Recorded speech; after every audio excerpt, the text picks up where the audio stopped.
বাংলা সাহিত্যে রবি ঠাকুরের পরে আমি যার লেখা পড়ে সবচেয়ে বেশি আবেগ আপ্লুত হয়েছি তিনি হলেন তারাশঙ্কর বন্দ্যোপাধ্যায়। তারাশঙ্কর বন্দ্যোপাধ্যায়ের কবি উপন্যাস থেকে কিছু পংক্তিকে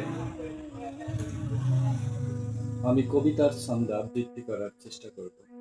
এই খেদ মোর মনে মনে,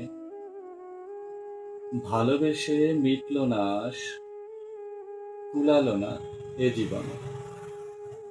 হায়, জীবন এত ছোট কেন এ ভুবনে? জীবনে যা মিটল না তো মিটবে কি হায় তাই মরণে? এ ভুবনে ডুবলো যে চাঁদ, সে ভুবনে উঠল কি তা?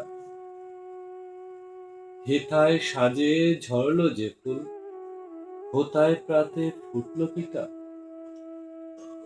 এ জীবনের কান্না যত, হয় কি হাসি সে ভুবনে? হয়,